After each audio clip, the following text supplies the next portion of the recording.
Okay.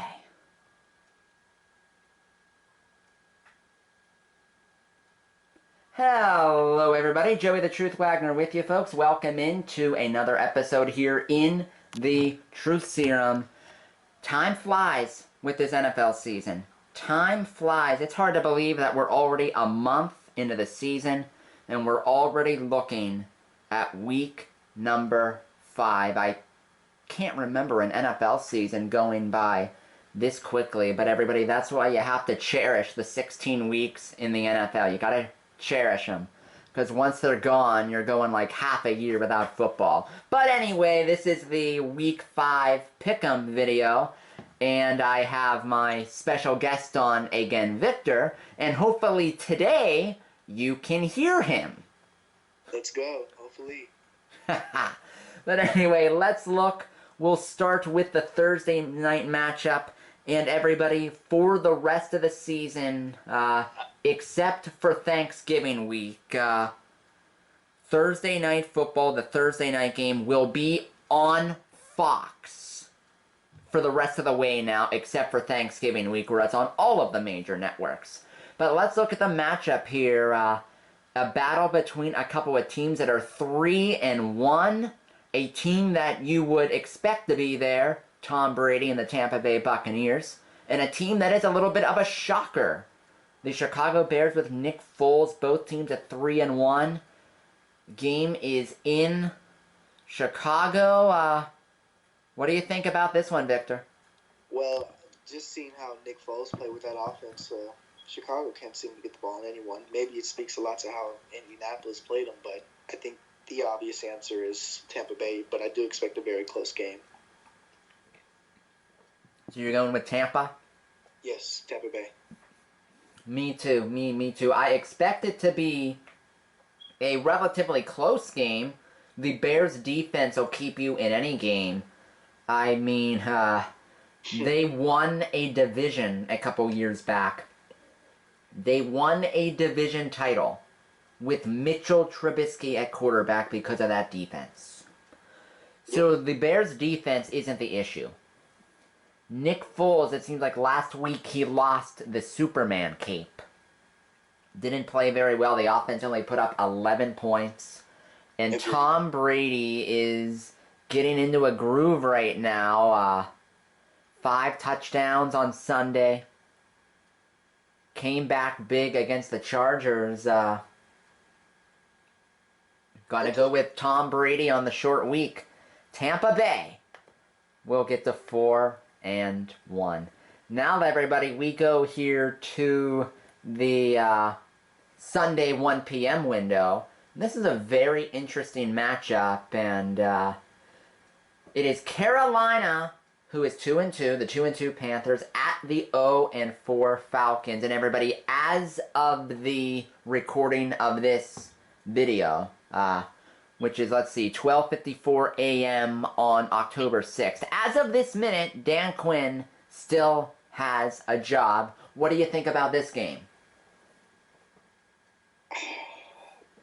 Every time I pick Atlanta, I've always been proven wrong. Atlanta should win this game. It is at home. Carolina has Teddy Bridgewater. I think they're a decent overall team, but I still think they're a rebuilding team. I'm going to probably regret it in the long run, but I'm going to go with Atlanta to get the first one of the season. But if Dan Quinn is fired, I will say Carolina, but I'm going to go ahead and say Atlanta wins this game. Atlanta's my pick. Wow. Okay, everybody, 2 rules in the NFL. Number 1, don't go against Belichick and Brady, and never go with Atlanta. They've burned me for the last 2 years. And I'm not going to let them burn me again. If this was based on talent alone in the game situation, I would go with Atlanta in a minute.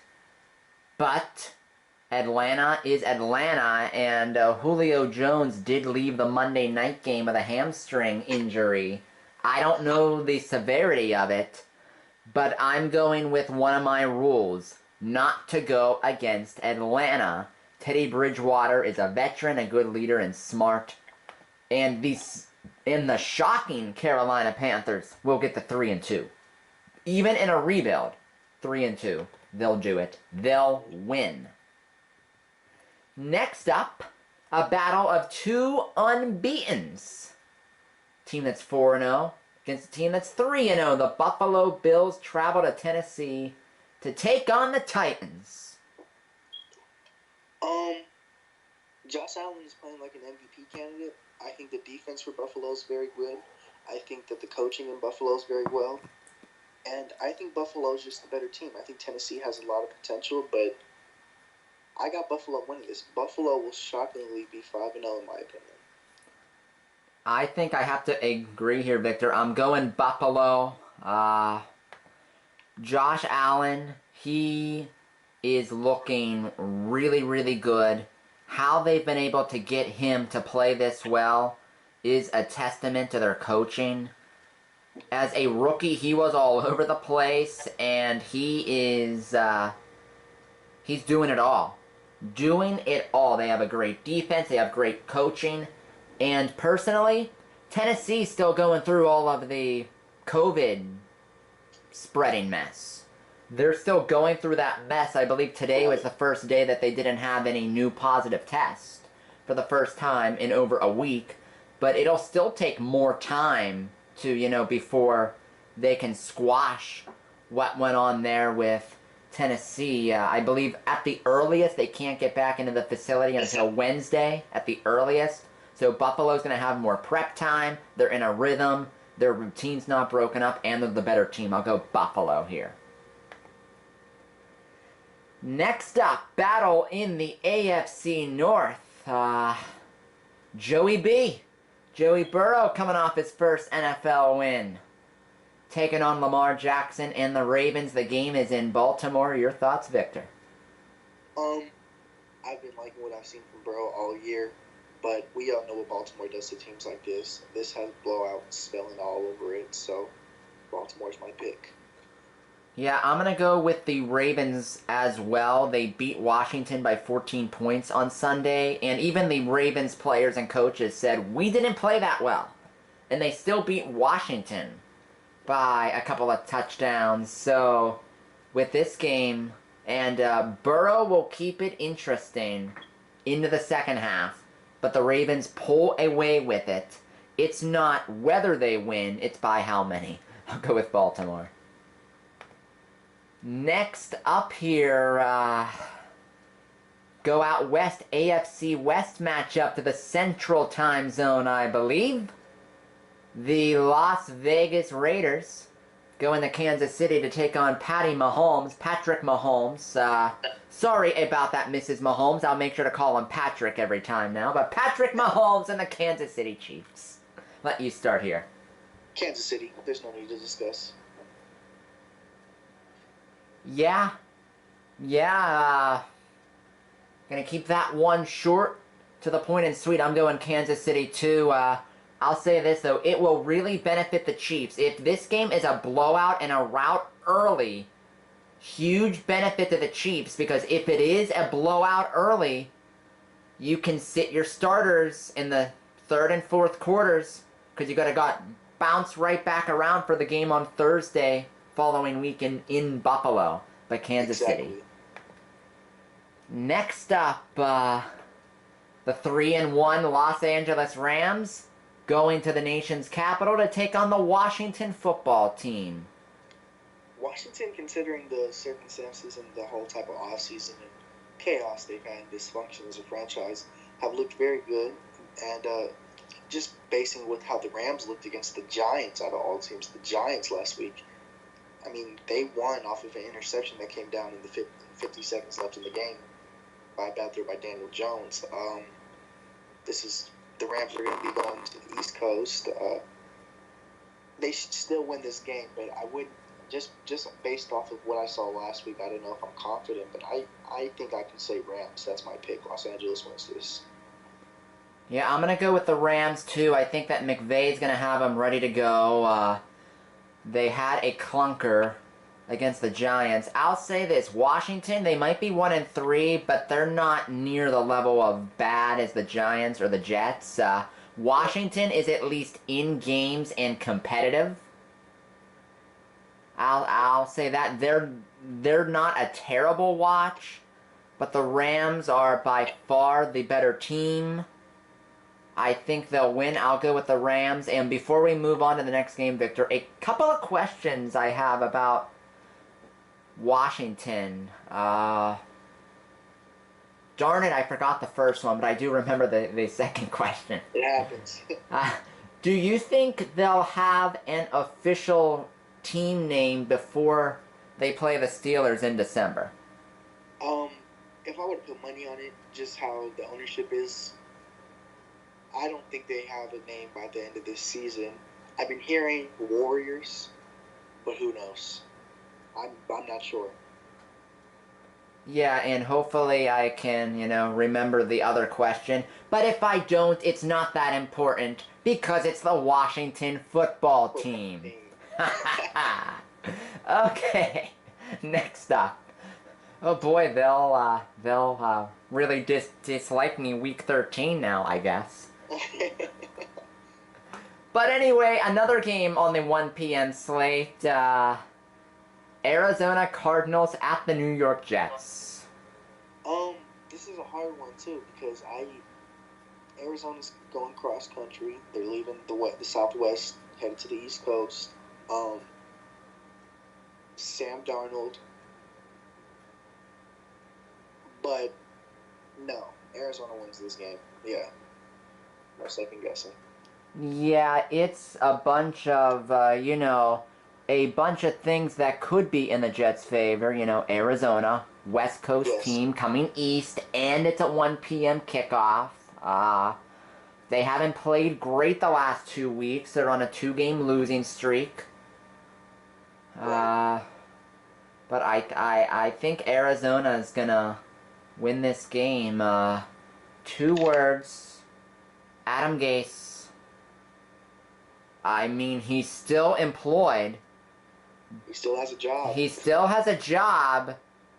I don't know how much longer that's going to be. I really don't. But Arizona wins this football game. And, as always, everybody, during that Jets game, there will be those 2 or 3 plays where you look and you're like, oh my gosh, Sam Darnold. That's unbelievable. Poor Sam Darnold, stuck in New York. Anyway, next up, the game. Do you want to save this one for last? No, I think I'm pretty confident in how I feel about this one. Okay, this is the biggie, folks. The Battle of Pennsylvania. The game that I will be calling on Sunday on Hollywood's channel. The 1 p.m. matchup. The Philadelphia Eagles taking on the Pittsburgh Steelers from Heinz Field. And I will say this, I have read reports that tomorrow, Pennsylvania Governor Tom Wolf is going to be making an announcement, and that announcement is expected to be a limited number of fans allowed for both the Eagles and the Steelers. Great. But anyway, Eagles at 1-2-1, coming off of one of the most ugly wins you'll ever see on Sunday Night Football against the 49ers. And the Steelers had half of a bye week because the Titans can't follow the rules. But what do you think about this game, Victor? Well, I liked the fight that Philly gave on Sunday Night Football going cross country to the West Coast. But they're out. They're without Deshaun Jackson. They're without Alshon Jeffrey. They're injury depleted on the O-line, and they're playing the best defense in football. This has blowout smelling all over it, and I think this can be a game for the Pittsburgh Steelers to get the offense finally clicking on all cylinders. I'm going Pittsburgh. Yeah, I'll say this: the Eagles, their wide receivers are hurt. Carson Wentz is thrown into a practice squad, guys, again, and their offensive line is a mess, especially on the tackles. They're a mess. So it's going to be a field day for both Watt and Bud. It's going to be a field day for them. I'll say each of them gets minimum 1.5 sacks each. Yep. and with the Eagles without their wide receivers, Pittsburgh can put all of their focus into Zach Ertz and completely shutting down the passing game completely. The Steelers, they were more balanced in their last game against Houston. Just got to keep up the good work, keep racking up the wins, and they will. They'll get to 4-0. And I can't remember the last time the Steelers were 4-0, but very pleased to see it. Next up, I'll say this, Victor. I have some good news for you. The Steeler game is on Fox, so you'll have you'll have a better chance to see it because in the CBS window, 1 p.m. is Jaguars at Houston. Yeah.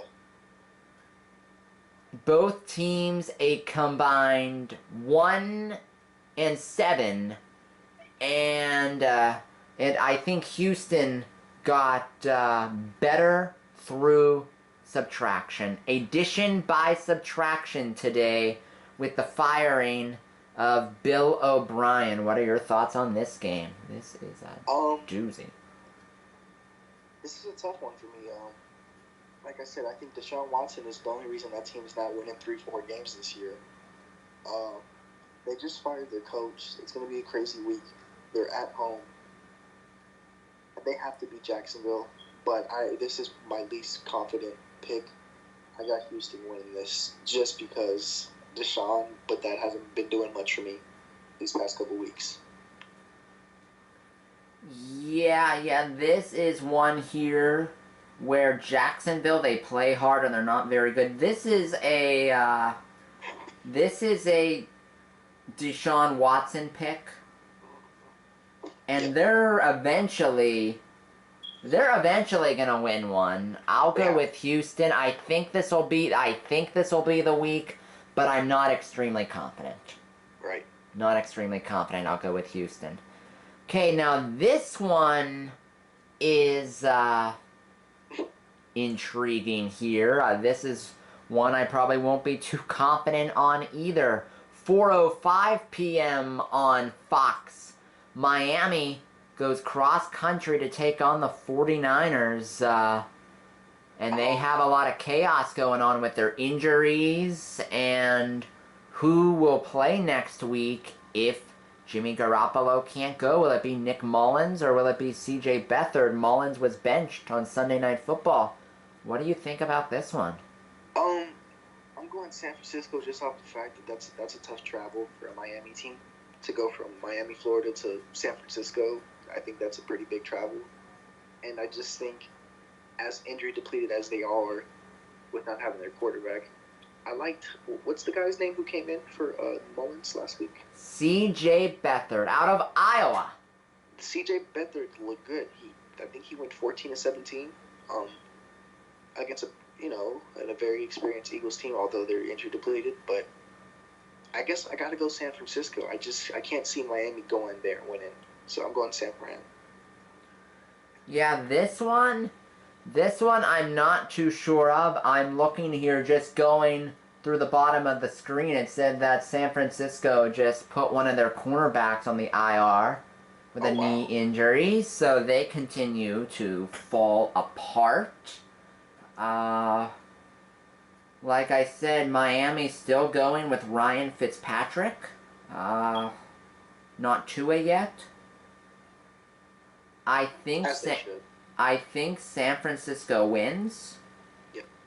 Because Kyle Shanahan is even having second and third string quarterbacks look decent. I know Nick Mullins played pretty bad on Sunday Night Football, but during the game they showed a stat.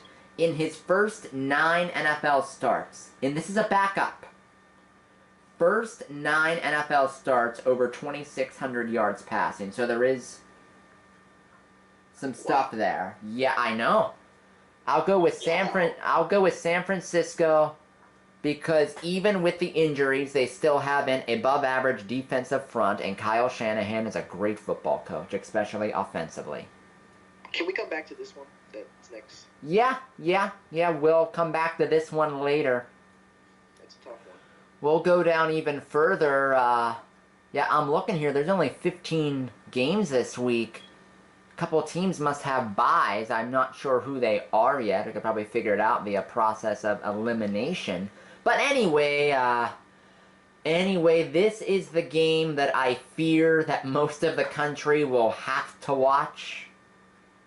The 0-4 Giants against the 1-3 Dallas Cowboys. Dallas can't stop a 2x4. They can't stop a deck chair. Their defense is just a mess. They gave up over 300 yards rushing to Cleveland last week. Yeah.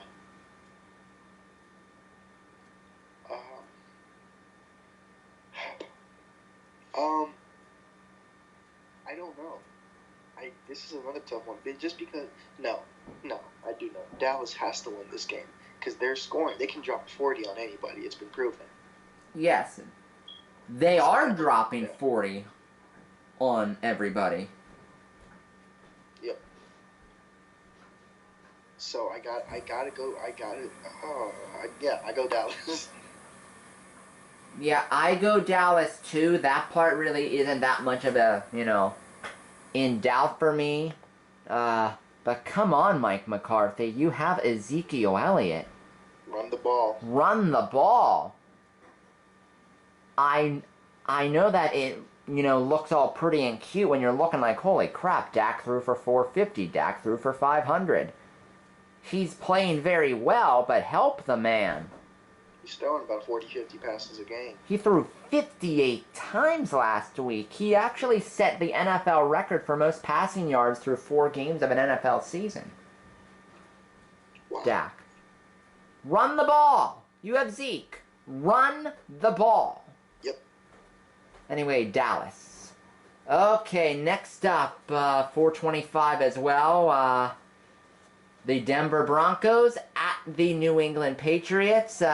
This game has a very big bubble that has yet to be burst. The elephant in the room.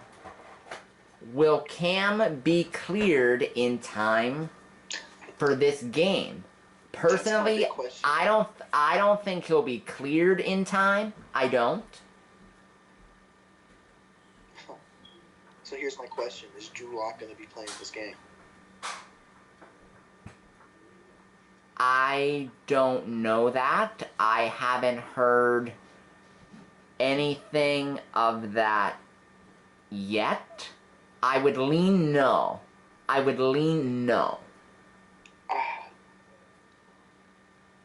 gotta go New England. They're at home. That's the only reason why. I'll give you another reason too. Kansas City. I'll give you another reason too. They shut down Patrick Mahomes in Kansas City in the first 3 quarters. Kansas City did not get a touchdown until the final minute of the 3rd quarter.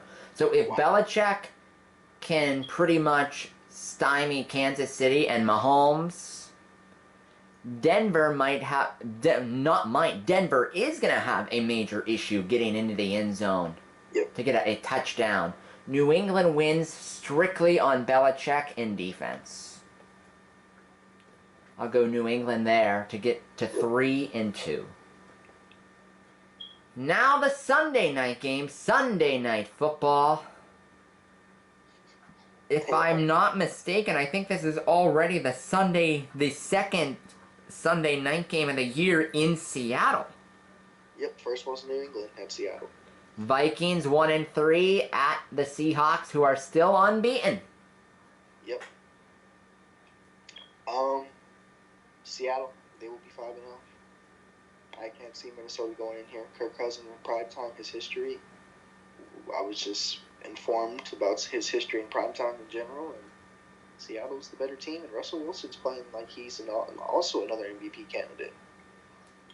So he's the MVP candidate, Russell Wilson, right now. 16 touchdowns, 2 picks. Yep. He's doing it all for Seattle. Kirk Cousins has a tendency to shrink in these primetime games. He is well below 500 in primetime. I know this isn't Monday Night Football, but I just have to tell all of you the stat. Kirk Cousins in his career on Monday Night Football is 0-9. Prime time. Prime time. Prime time Kirk is a Kirk you don't want. I'll go Seattle to go 5-0. And now Monday Night Football, young quarterback against the wily vet. The LA Chargers go to the Superdome to take on Drew Brees and the Saints. Justin Herbert's looked good. He's looked good. The Chargers have been in some tough games. They haven't been able to pull out, but I think New Orleans, they haven't looked as flashy this year also, but I definitely think they pull the win out right here, and I got New Orleans winning in the Dome. I think the Saints win too. Drew Brees on Monday Night Football. Drew Brees on Monday Night Football in the Dome.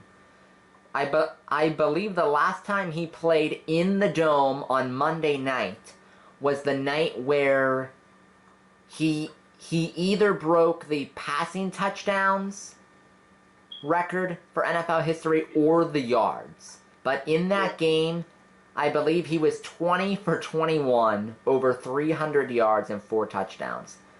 There's just something about that Dome on Monday nights for Drew Brees. The Saints are the better team, and they don't want to fall too far back at Tampa in that NFC South. They don't want to fall behind Carolina either. I'll go with the Saints, and it's asking the score for the tiebreaker. I'll say 27-20.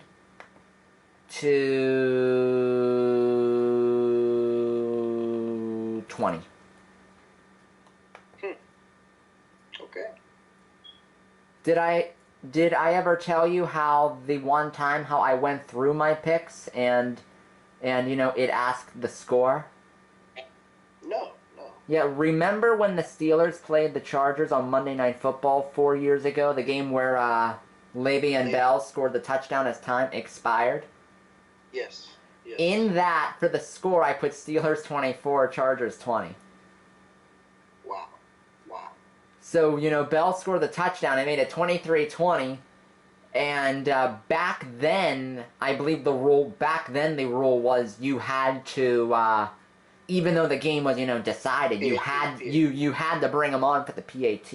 And I'm like, come on, bring them on for the PAT. Don't come out and kneel. And I'm like, come on, kick it. And they did. And it was 24-20. Beautiful. Final game here. We will backtrack to, you could argue this could be the game of the day. Week 5, both teams 3-1. Colts at the Browns. I don't remember the last time Cleveland's been 2 games over 500. Let's see if they can set more records for the last time they were 3 games over 500.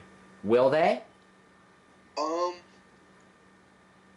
I've been hearing a lot of things about Indianapolis' defense and how good it is, and I think Cleveland has a very high-powered offense and a very solid defense. They did just put Nick Chubb on IR, so I wonder if the running game is going to be as effective as it was. But they still have Kareem Hunt.